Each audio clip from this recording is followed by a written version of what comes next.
اعوذ باللہ من الشیطان الرجیم بسم اللہ الرحمن الرحیم کتب علیکم اذا حضر احدکم الموت ان ترک خیر الوصیۃ للوالدین والاقربین بالمعروف حقا علی المتقین۔ صدق اللہ العلی العظیم۔ میں نے سورۃ البقرہ کی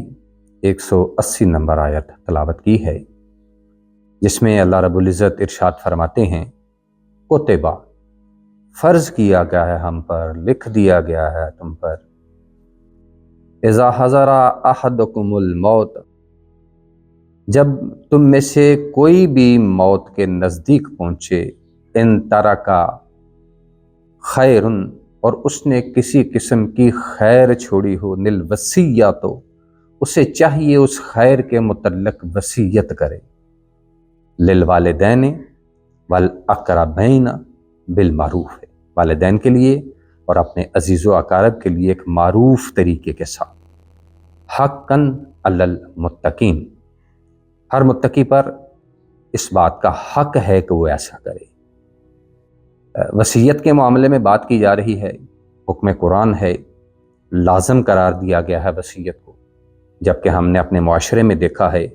کہ بہت سارے لوگ اس سے اعراض کرتے ہیں، وہ ضروری نہیں سمجھتے اس کو، اور یہی وجہ ہے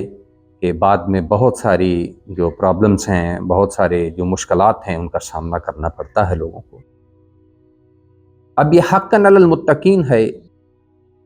یہ متقین پر ایسا کرنا لازم ہے، واجب قرار دیا ان کے لیے، تو پھر کیا ہی کہنے کہ میں اگر وصیت کے متعلق امام المتقین علی بن ابی طالب علیہ السلام کی بات کروں۔ ہمارے ہاں جب بھی وصیت کی بات آتی ہے تو نہ جانے کیوں ایک بڑی سطحی سی بات ہمارے ذہن میں آنی شروع ہو جاتی ہے کہ جی وصیت سے مراد ہماری وراثت ہے، ہمارے ایسٹس ہیں، ہمارے اثاثہ جات ہیں جو ہمیں تقسیم کرنے ہوں گے یا دوسروں تک پہنچانے ہوں گے۔ میں امام المتقین علی بن ابی طالب علیہ السلام کی ایک وصیت آپ تک پہنچاتا ہوں جو انہوں نے کی جب 19 رمضان المبارک کو ابن ملجم لعین نے آپ کے سر میں ضرب لگائی، آپ نے اپنے دونوں بیٹوں کو بلایا، حسنین کریمین علیہ السلام کو، اور وہاں میں نہج البلاغہ سے آپ کی اس وصیت کو پڑھنے لگا ہوں۔ ذرا غور سے دیکھیے گا، اور شاید اس سے ہمیں یہ بھی سیکھنے کو ملے گا کہ جب وصیت کا معاملہ ہو تو ہمیں وصیت کے لیے اپنا پیٹرن کون سا اپنانا پڑے گا، کیونکہ وہاں بات خیر کی گئی ہے، اور خیر میں اس میں ترجمہ کر دیا جاتا ہے جو اثاثہ جات کا۔ خیر تو بڑا وسعت رکھتا ہے لفظ، یہاں کہا گیا جو تم خیر چھوڑو۔ اب دیکھنا یہ ہوتا ہے کہ چھوڑنے والے نے جو خیر چھوڑی ہے اس کے نزدیک ترجیح کس چیز کی ہے۔ اگر تو اس کے نزدیک ترجیح مال و متاع کی ہے تو وہ یقینی طور پر اپنی وصیت بھی مال و متاع کے متعلق ہی کرے گا، کیونکہ اس نے اپنی ساری زندگی خیر مال و متاع میں ہی پائی۔ لیکن اگر واقعتاً خیر سے مراد لینا مقصود ہو کہ خیر ہے کیا، تو میں سمجھتا ہوں کیونکہ یہ حق متقین پر ہے، اور امام المتقین سے بہتر اس بات کو ہم تک کوئی نہیں پہنچا سکتا۔ میں علی بن ابی طالب علیہ السلام کی وصیت آپ لوگوں تک پہنچانے لگا ہوں۔ ابن ملجم نے جب ضرب لگائی، آپ نے حسنین کریمین علیہ السلام کو بلایا اور فرمایا میں تم دونوں کو وصیت کرتا ہوں کہ اللہ سے ڈرتے رہنا۔ آپ نے دیکھا کہ سب سے پہلے حضرت علی کرم اللہ وجہہ نے اپنے بیٹوں کو سب سے پہلی جو وصیت کی وہ یہ نہیں کی کہ میرا جو مدینے میں مال ہے وہ تم رکھ لینا، یا میرا جو کوفے میں مال پڑا ہے وہ تم رکھ لینا، ایسی کوئی بات نہیں کی، مال و متاع کی بات نہیں کی، دنیا کی بات نہیں کی تھے، بلکہ سب سے پہلی بات جو کی ہے اس جگہ پر وہ علی بن ابی طالب علیہ السلام نے یہ کی ہے اپنے بچوں سے کہ یاد رکھنا، تقوی اختیار کرنا، اللہ سے ڈرتے رہنا، دنیا کے خواہش مند نہ ہونا، اگرچہ وہ تمہارے پیچھے لگے، اور دنیا کی کسی ایسی چیز پر نہ کڑنا جو تم سے روک لی جائے۔ باضابطہ طور پر ہم دنیا کو تقسیم کر رہے ہوتے ہیں اپنی وصیت میں، جبکہ علی ابن ابی طالب علیہ السلام ارشاد فرماتے ہیں کہ اس کے در پہ نہ ہونا، کسی صورت بھی اس کے پیچھے نہ لگنا، دنیا کی کسی چیز پر نہ کڑنا کہ جو تمہیں نہیں ملی، جو کہنا حق کے لیے کہنا اور جو کرنا ثواب کے لیے کرنا، ظالم کے دشمن اور مظلوم کے مددگار بنے رہنا۔ اللہ اکبر۔ یار آپ وصیت کے الفاظ دیکھیں، غور کریں کہ میں سمجھتا ہوں کہ اگر اثاثہ جات ہی تقسیم کرنا وصیت میں مقصود ہے تو ذرا علی ابن ابی طالب کے اثاثے تو دیکھیں ذرا۔ علی ابن ابی طالب دنیا کو پچھاڑ رہے ہیں، علی ابن ابی طالب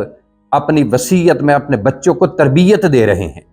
یہ سب سے بہترین طریقہ کار ہے وصیت کا۔ علی ابن ابی طالب وہ خیر جو چھوڑ کے جانا چاہ رہے ہیں، وہ خیر ساری زندگی علی ابن ابی طالب نے جو اکٹھی کی،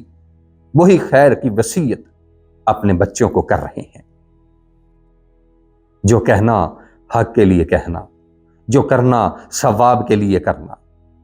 ظالم کے دشمن اور مظلوم کے مددگار بنے رہنا۔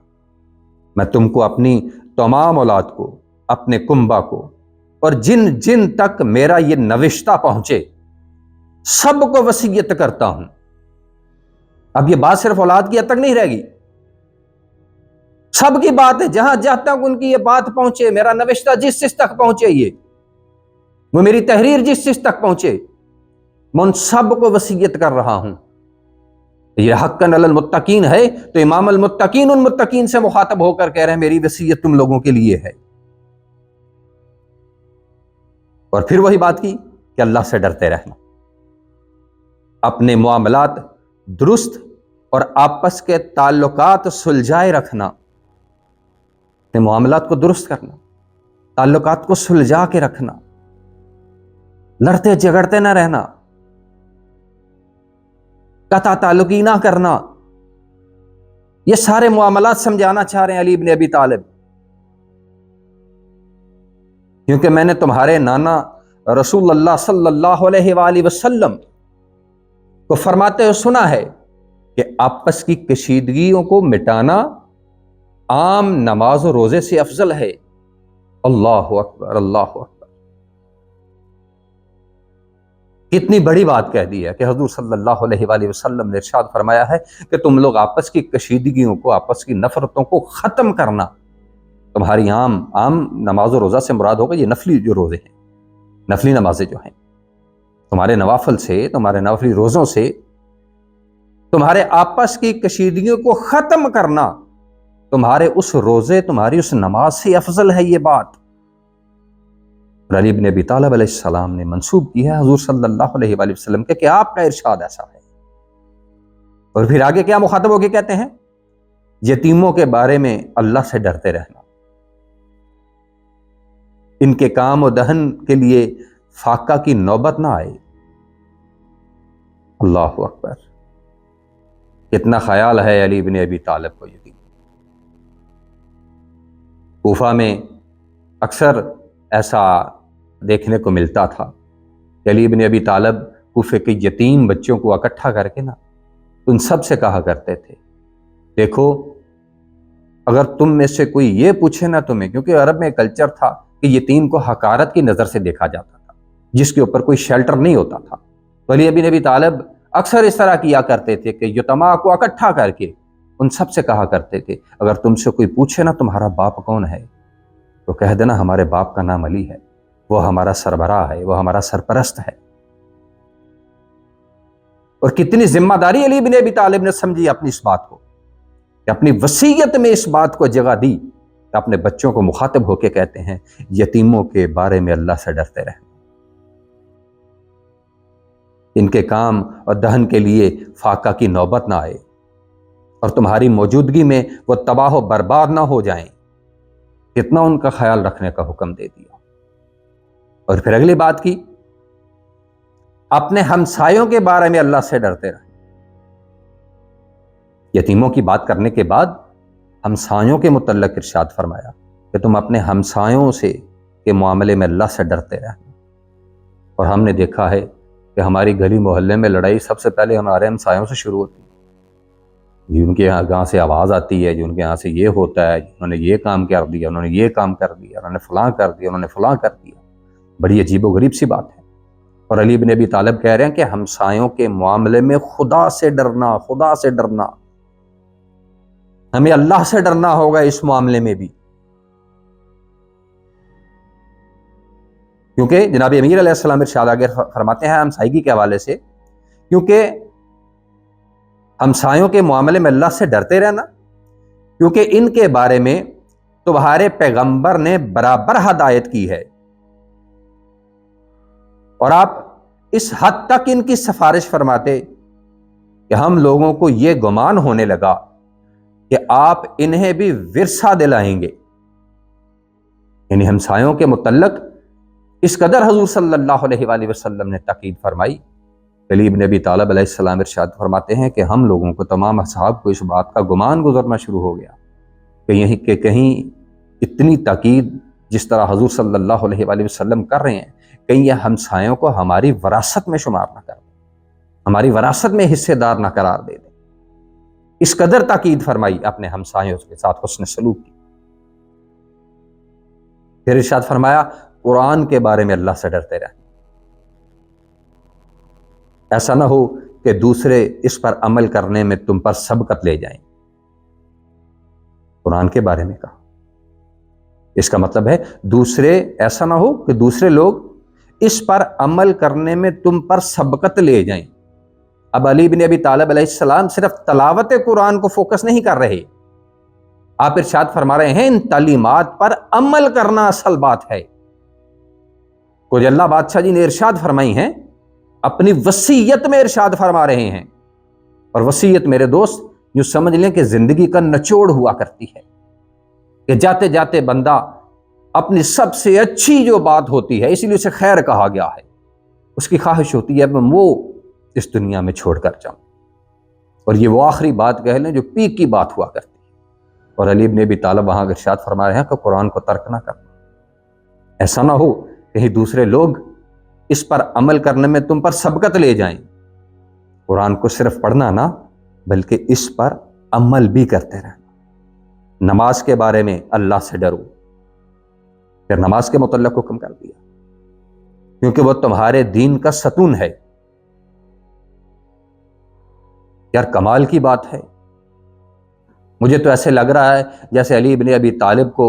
ساری زندگی اس کے علاوہ اور کچھ سوجا ہی نہیں۔ کبھی وہ یتیموں کو دیکھ رہے ہیں، کبھی قرآن کو دیکھ رہے ہیں، کبھی ہمسایوں کو دیکھ رہے ہیں، کبھی اقربا کو دیکھ رہے ہیں، کہیں نماز کی بات کر رہے ہیں۔ اس قدر عزیز تھے نماز علی بن ابی طالب کو۔ نماز کے بارے میں اللہ سے ڈرنا کیونکہ وہ تمہارے دین کا ستون ہے۔ اپنے پروردگار کے گھر کے بارے میں اللہ سے ڈرنا، بیت اللہ کے متعلق ارشاد فرما دیا کہ اللہ کے گھر کے بارے میں اللہ سے ڈرتے رہنا، اسے خالی نہ چھوڑنا کسی صورت میں، کیونکہ اگر یہ خالی چھوڑ دیا گیا تو پھر مہلت نہ پاؤ گے، پھر بہت جلد عذاب تم پر آ جائے گا، تو مہلت نہ پاؤ کے ضمن میں یہ بات ہے۔ اگر تم نے وہاں جانا چھوڑ دیا، تم نے اللہ کے گھر کو خالی چھوڑ دیا، تو پھر تم پر عذاب مسلط ہو جائے گا۔ جان، مال اور زبان سے راہ خدا میں جہاد کرنے کے بارے میں اللہ کو نہ بھولنا، اپنی جان سے، اپنے مال سے، اپنی زبان سے یہ جہاد کرنے میں اللہ کو نہ بھولنا کہ اللہ کا یہ حق تم پر ہے کہ اس نے اگر اسلام جیسی نعمت سے تم کو نوازا ہے نا، تو پھر یہ تمہارا حق بنتا ہے اپنے مال سے، اپنی جان سے، اپنی زبان سے تم خدا کی راہ میں جہاد کرو۔ جس چیز کی وسعت اور استطاعت تم میں ہے، جس چیز کی ہمت تم میں ہے،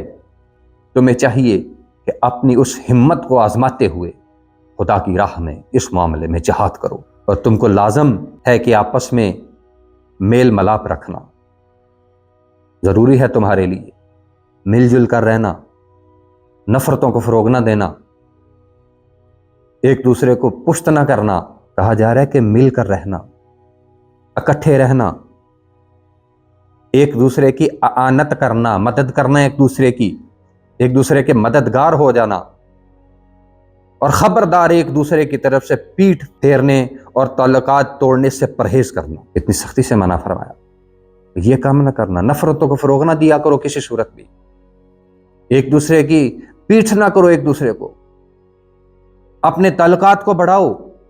استوا کرو اپنے تعلقات کو، اپنے تعلقات میں بہتری پیدا کرو، دوسروں کے مددگار ہوتے رہا کرو، نیکی کا حکم دینے اور برائی سے منع کرنے سے کبھی ہاتھ نہ اٹھانا۔ امر بالمعروف اور نہی عن المنکر کے متعلق حکم ارشاد فرما رہے ہیں کہ جہاں نیکی کا حکم دینا ضروری ہو، اپنا ہاتھ پیچھے نہ کرنا، اپنی زبان کو روکنا نہ اس جگہ پر، اعراض نہ کرنا کہ نہیں مجھے کیا آج اس بات سے، اگلا بندہ اصلاح پکڑتا ہے تو پکڑے، نہیں پکڑتا تو نہ پکڑے، اکثر کا اس نے اپنی قبر میں پڑھنا ہے، میں نے اپنی قبر میں پڑھنا۔ امام ارشاد فرما رہے ہیں جہاں تمہاری ذمہ داری ہے تمہیں وہاں امر بالمعروف سے کام لینا ہوگا، تمہیں وہاں اچھی بات کرنی ہوگی، اور جہاں تمہاری ضرورت ہے نہی عن المنکر، برائی سے روکنا بھی تمہاری ذمہ داری ہوگی۔ اتنی ہی شدت کے ساتھ یہ ذمہ داری تم پر عائد ہوتی ہے جتنی شدت کے ساتھ امر بالمعروف کی ذمہ داری عائد ہوتی ہے تم پر، اور برائی سے منع کرنے سے کبھی ہاتھ نہ اٹھانا، ورنہ بد کردار تم پر مسلط ہو جائیں گے۔ اگر تم نے اس طرح کیا کہ اچھائی کی تو سب کو تلقین کی، لیکن برائی سے لوگوں کو روکنے سے منع کر دیا، تو کیا ہوگا؟ بد کردار لوگ تم پر مسلط ہو جائیں گے، اور جب بد کردار لوگ مسلط ہوتے ہیں تو پھر پتہ کیا ہوتا ہے؟ تو امام فرماتے ہیں پھر تم دعا مانگو گے تو قبول نہیں ہوگی۔ ارے ہمارا تو انحصار ہی دعاؤں پر ہے، ہم تو اپنی مشکلات میں اللہ کے حضور اپنی دعائیں لے کر پیش ہو جاتے ہیں، ہمارے بس کی بات کہاں کہ ہم اپنے معاملات کو بہتر کر سکیں، کہ جب تک اس کی توفیق، اس کا کرم، اس کا رحم شامل حال نہ ہو۔ تو کتنا ظلم ہو ہمارے ساتھ کہ جب ہم اپنے معاملات کے لیے اپنے رب کے حضور ہاتھ پھیلائیں، اپنی جھولیاں پھیلائیں دعا کے لیے، تو ہماری دعاؤں کو رد کر دیا جائے۔ آپ نے ارشاد فرمایا کس بنیاد پر ہے یہ؟ آپ نے ارشاد فرمایا یہ اس بنیاد پر ہے کہ جب تم لوگوں کو برائی سے منع کرنا چھوڑ دو گے تو بد کردار لوگ تم پر مسلط ہو جائیں گے۔ میں نے آپ کے سامنے وصیت تلاوت کی ہے جناب امیر علیہ السلام کی، وہ ساری کی ساری وصیت میں نے بیان کی، مجھے بتائیں تو صحیح